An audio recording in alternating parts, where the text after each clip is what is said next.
काँग्रेसचे गायब उमेदवार झी 24 तासवर आहेत आणि काँग्रेसचे हर्षजित देशमुख नागपूरच्या रुग्णालयामध्ये आहेत. प्रकृती अस्वास्थ्यामुळे रुग्णालयात दाखल झालेत. आणखी 2 दिवस ते डॉक्टरांच्या निरीक्षणाखाली राहणार असल्याचं कळतंय. काँग्रेसचे हर्षजित देशमुख सध्या नागपूरच्या रुग्णालयामध्ये आहेत आणि डॉक्टरांच्या निरीक्षणाखाली सध्या ते आहेत. तर हर्षजित देशमुख यांच्याबरोबर बातचीत केली आहे आमचे प्रतिनिधी सुमित ठाकरे यांनी. आपल्यासोबत अमरावती विधान परिषद निवडणुकीचे काँग्रेसचे उमेदवार हर्षजित देशमुख आहे. सध्या या नागपुरातील एका हॉस्पिटलमध्ये हे सध्या ऍडमिट आहे. काय सांगाल आपल्याला नेमकं काय झालं?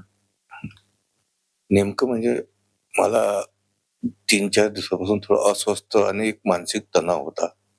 कामामुळे असेल कदाचित. माझं फिरणं चालू होतं, दौरे चालू होते.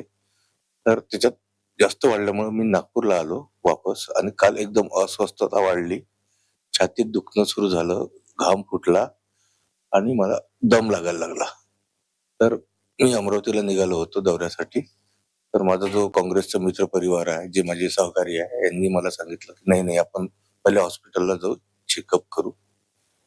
आणि ते इकडे मला घेऊन आले काल. नाही असं कोणताही दबाव नाही माझ्यावर. भाजपच्या वतीने कोणताही कॉल नाही, काही नाही. आणि उमेदवारी मागं घ्यायचा असं माझा कोणताही मानस नाहीये. माझं डिजिटल मीडियाच्या थ्रू काम चालू आहे.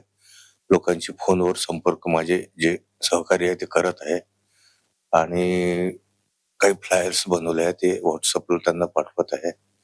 म्हणजे मी जरी तिथे फिजिकली प्रेझेंट नसलो तरी डिजिटलच्या माध्यमातून माझा प्रचार चालू आहे. काँग्रेसच्या वरिष्ठांकडनं मला फोन आलाय. त्यांना पण तब्येतच्या बाबतीत मी सांगितलं आहे. इव्हन काल इथे वीरेंद्र जगताप साहेब जे माजी आमदार आहे, धामणगाव रेल्वे, चांदूर रेल्वेचे, ते पण ते परवापासून ऍडमिट होते. तर काल त्यांना सुट्टी झाली, तर जाताना संध्याकाळी ते मला भेटून पण गेले. सुमित ठाकरे, झी 24 तास, नागपूर.